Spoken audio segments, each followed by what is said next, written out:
वैशाली हायकोर्टाकडून देण्यात आलेल्या आदेशाची सविस्तर कॉपी जी आहे ती थोड्याच वेळामध्ये उपलब्ध होईल। मात्र तोंडी आदेश देताना हायकोर्टाने काही निरीक्षणं नोंदवलेली आहेत की मुलाला ज्या बालसुधारगृहामध्ये सध्या ठेवण्यात आलेला आहे ती पूर्णपणे बेकायदेशीर आहे। कारण पहिल्या दिवशी त्याला जामीन दिल्यानंतर पुन्हा त्याचा जामीन रद्द करून किंवा त्याला बालसुधारगृहामध्ये पाठवण्याची जी काही ज्युव्हेनाइल बोर्डानं घेतली कारवाई केलेली होती किंवा जे काही आदेश दिलेले होते ते सुद्धा रद्द केलेले आहेत आणि तातडीनं अल्पवयीन मुलाला सोडण्यात यावा अशा पद्धतीचे आदेश जे आहेत ते देण्यात आलेले आहेत।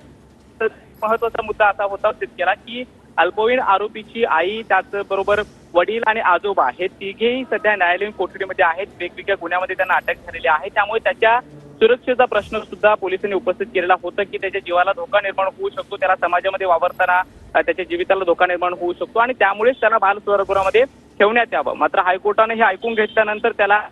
अल्पवयीन आरोपीची जी आत्या आहे जिने ही याचिका केलेली होती, त्याच्या सुटकेची मागणी केलेली होती, त्या आत्याच्या ताब्यामध्ये अल्पवयीन मुलाला देण्यात यावं आणि त्याची काळजी त्याच्या आत्याकडून घेतली जाईल अशी ही सूचना जी आहे त्या हायकोर्टानं देण्यात आलेल्या आहे। त्यामुळे हायकोर्टाची ही डिटेल ऑर्डर कॉपी जी आहे ती त्यांच्या वकिलांना प्राप्त झाल्यानंतर ते ज्युव्हेनाइल बोर्डाकडे जातील आणि त्यानंतर या हायकोर्टाच्या आदेशानुसार अल्पवयीन आरोपीची सुटकेची प्रक्रिया जी आहे ती पार पडणार आहे। मात्र दुसरा एक महत्वाचा मुद्दा की अल्पवयीन आरोपीला प्रौढ म्हणून घोषित करण्यात यावं आणि त्यानंतर त्याच्या विरोधात खटला चालवण्याची जी काही परवानगी देण्यात यावी ही जी प्रमुख मागणी होती ती सुद्धा हायकोर्टानं मान्य केली नाही आणि त्यामुळे आता ही आदेशाची प्रत मिळताच अल्पवयीन आरोपीचे वकील ते ज्युव्हेनाइल बोर्डाकडे जातील आणि त्यानंतर त्याच्या सुटकेची प्रक्रिया जी आहे ती पूर्ण करतील। मात्र हायकोर्टानं पुणे पोलिसांच्या जी काही एकूणच कारवाई होती किंवा ज्युव्हेनाइल बोर्डानं जो काही निर्णय दिलेला होता त्यावरती आक्षेप घेत आता हा आदेश जो आहे तो दिलेला आहे आणि त्यामुळे अल्पवयीन आरोपी हा आज संध्याकाळपर्यंत किंवा उद्याही तो बाहेर येऊ शकतो आणि त्यानंतर त्याला त्याच्या आत्याकडे सोपवण्यात येईल। त्याची पूर्ण जबाबदारी ही त्याच्या आई वडील आणि आजोबा बाहेर येईपर्यंत ही आत्याची असणार आहे आणि त्यामुळे या सगळ्या प्रकरणामध्ये ही एक मोठी अपडेट जी आहे ती हायकोर्टामधून आलेली आहे। खरं तर 21 तारखेला अपघाताच्या तिसऱ्या दिवशी त्यावेळी अल्पवयीन आरोपीला पुन्हा एकदा बालसुधारगृहामध्ये पाठवण्याचे आदेश जे आहेत ते ज्युव्हेनाइल बोर्डाने दिलेले होते ते सुद्धा हायकोर्टाकडून रद्द करण्यात आलेले आहेत आणि त्यामुळे अल्पवयीन आरोपी आता कोणत्याही क्षणी हे बालसुधारगृहामधून बाहेर येऊ शकतो आणि त्यानंतर त्याला त्याच्या आत्याकडे पाठवलं जाईल। विशाली, नक्कीच कृष्ण, आपण पाहिलंय कालच ज्या दोन व्यक्तींना जीव गमवावा लागलेला आहे त्यांचे पालक जे आहेत ते मुख्यमंत्र्यांना भेटलेले आहेत आणि लवकरात लवकर हा खटला फास्ट ट्रॅक कोर्टात चालवणार असं आश्वासन देखील त्यांनी मुख्यमंत्र्यांनी त्यांच्या पालकांना दिलेलं आहे आणि आज या अल्पवयीन आरोपीला जामीन मिळालेला आहे। आता यावर अनेक टीका देखील होणार, याकडे कसं पाहायचं? विशाली, आपण पाहतोय अल्पवयीन